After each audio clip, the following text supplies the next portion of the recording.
It has been over 5 years since I made my first Rust development environment setup video. 5 years later, Rust is still the easiest bare metal language to set up, in my humble opinion. And Rust is still one of the most loved computer languages in the world, as voted on by users of Stack Overflow, one of the most widely used technology websites in the galaxy. As you can see in this survey, Rust is the top bare metal language within the survey. But as most relationship experts will tell us, there is a fine line between love and hate. I stated in my original video that Rust has a shallow learning curve. This is clearly a subjective opinion. What is shallow to one individual is steep to another. Ultimately, it depends on how an individual's brain functions. For example, some people find that Nano is easier to use than Vim. I find it to be the complete opposite. Some people think that JavaScript is easy to learn and is intuitive. Well, I find that Rust is easy to learn and is intuitive. And I program in TypeScript and JavaScript every day for a living. Be that as it may, Rust has made significant inroads in the JavaScript TypeScript ecosystem. This is a short list I made of all the JavaScript libraries, frameworks, and tools that are written in the Rust programming language.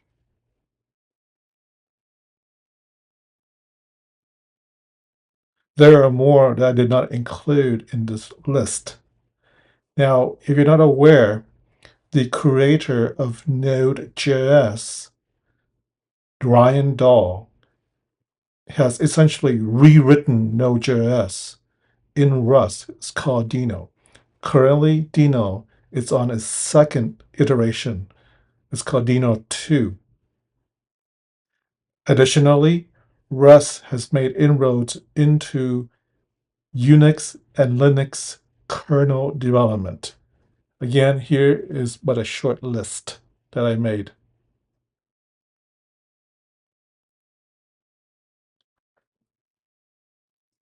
The setup procedure for Rust on a Mac has not changed in 5 years.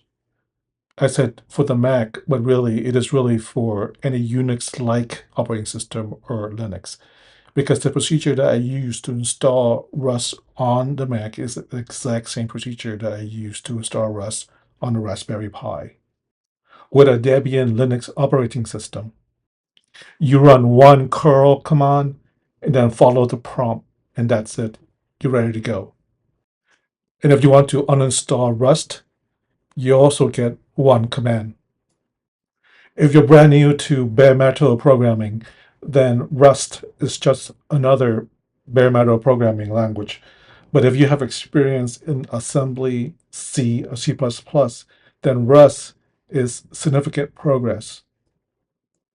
5 years ago, if you wanted to program Rust in VS Code, this was the VS Code extension that I recommended.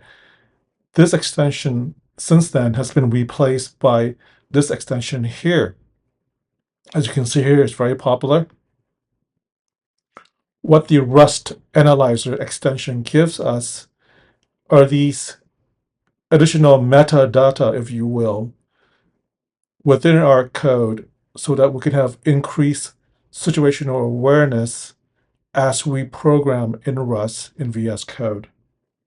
5 years ago, I also recommended another VS Code extension called Code LLDB for debugging Rust in VS Code. This extension has become insanely popular in the 5 years hence.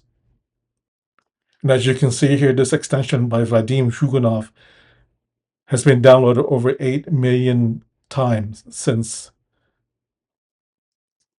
Spasiba, Vadim. Rust comes straight out of the box with its own build system and package manager called Cargo. So if you want to start a new Rust project, you will simply type cargo, new keyword, and then the name of your project, enter. That's it. When you generate a new Rust project with Cargo, it comes with everything that you need, including your main entry point and a hello world. Instead of the traditional hello world, I am going to write a Rust program that will look for this index.html file and then open a browser. In my case, it happens to be a Chrome browser, and then it will render this index.html file in the browser. I generated my Hello web browser application using Cargo, and I created a very basic HTML page called index.html, and I placed it within my source directory.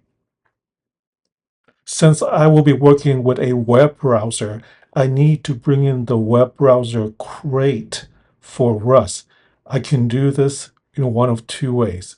I can use Cargo to add that particular crate, or I can go into the cargo.toml file, which is a manifest file, and add it there physically by typing it out, and then Cargo will go look for it and download it. I choose to add it from the command line. And there is my web browser dependency. This green check mark here has nothing to do with the Rust ecosystem. It is a VS Code extension called Dependy. It works with JavaScript, CSS, any kind of packages to make sure that you have the latest package. I will bring in the environment module from the standard Rust library. I will use this environment to check for this index.html file in my local environment. Let's work backwards from the end state. I know that I want to launch a browser. The end state is that I can either successfully launch a browser or I'm going to encounter an error. If I'm going to encounter the error, I'm going to log out an error message in the console. And when I say the console, I mean the terminal down here. And then I'm going to tell the compiler what to do in each situation. Match is a built-in Rust pattern matching mechanism. Let's have a look at the metadata that's provided here by the Rust Analyzer VS Code extension. So it's telling me here that I need to provide some sort of end state, because we all know that in the end, there will be either Taylor Swift or taxes. You can't escape either one. So then I need to provide success or failure here. So this is what that plugin, that VS Code Rust Analyzer extension is doing for us. It's helping us with our situational awareness for our programming. Now I am going to assign an immediately invoke closure function to the launch browser variable. It will take no parameter. That's what the double pipe means. And it will satisfy the resultant type that Rust requires. And again, the result is you need to have one or the other for the end state, either Texas or Taylor Swift. Actually, those are both bad. Let's just say either success here, in the case here, or Taylor Swift if there's an error. And I'm using this box trait here, which essentially means that I'm using the error mechanism that's already provided to me by Rust. I don't have to do any custom error. Then I will declare a mutable variable called path that will hold in its memory our current working directory. Why is it mutable? Because we haven't found the index.html file yet. Once we find it, once we look for it and we found it, then we need to reassign it. That's why it's mutable. The question mark symbol here is the error propagation operator in Rust. One of the great feature of Rust is that it is memory safe. So in this case here, if we encounter an error in current directory, it will immediately return with that error to avoid memory leak. Friends, if you are enjoying this video so far and you're having fun, please take a moment to give this video a thumbs up and consider subscribing to my channel. Subscribing to my channel costs nothing. It's completely free, and hopefully in the future, it'll help this channel grow. Thank you. Next, we'll take a peek into the source directory, and then ultimately we want to find the index.html file within source. Next, I'm going to create a variable to convert the path into a string, because the path and URLs are fundamentally string at the end of the day. So if it finds string, great, it's going to continue with its work. If it finds Unicode or types that are not string, then it's going to throw an error quickly and return so that we avoid memory leaks. Now I get to finally use that web browser crate that I imported earlier. I'm going to ask a web browser to open this index.html file within the file path, which is a string. If it cannot find it, just return an error and stop operation, again, to avoid memory leakage. This open function really is designed to open the default browser on your machine that you have set to the default browser. And it's designed to open a URL to an external site. But in this case, I'm just opening up a local index.html file. It is customary in Rust immediately invoke closures like I have here to call the OK function to indicate that the immediately invoke closure has successfully executed. And then we pass in just empty paren.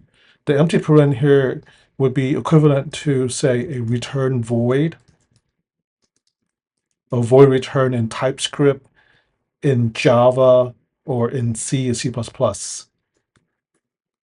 Void because we are not returning a value. We are simply opening a browser in this function. So why are we using an immediately invoked closure to begin with? Well, I'm glad you asked. In functional programming, like we have in Rust or in Golang, it is a common pattern to separate the so-called happy path, like we have up here, from error handling, which we handle down here. But we still keep an eye out for errors and to return the error immediately to avoid memory leaks. That is why we use these error propagation operators, the question mark, here, here, and here. The main benefit, we hope, is to keep our code clean and easy to read. Obviously, one needs a bit of acclimatizing time to get your brain to get used to the pattern of the code, and that goes with any computer languages. And of course, when we have clean and easy to read code, that could lead to code that are maintainable, relatively bug-free. But if a bug should occur, which happens all the time to all languages, it will be relatively quick to get it resolved. We could have wrote the program like this as well, without the closure, using two separate functions. To build and run your Rust application, you would issue the command cargo run, which will build and, of course, run your app. If you only want to build your application but not run your application, then you would issue the command cargo build. Unless you really enjoy typing, I would alias the cargo command to something more palatable. And there is the result of our demo project. So now I would like to see this error here gets thrown. So what I've done was I've changed the index.html file to index_bacon. There are no bacon, there are no meat products in this code base, so this error will be thrown. So I'm gonna build and run, cargo run app, and there is our quote unquote custom error message there in the console. Failed to open browser to local file. So this has been a very basic introduction to Rust. I hope I've whet your appetite for functional programming in Rust, bare metal programming. Of course, Rust is used everywhere. It could use in the traditional embedded role, as well as web development. My dear friends, thank you for watching. I hope you had a lot of fun. I hope you've enjoyed yourselves. If you do, please consider subscribing to my channel. It's completely free. It doesn't cost you anything. Please consider giving this video a thumbs up or a like. Thank you for watching once again, and I'll see you next time. Goodbye for now.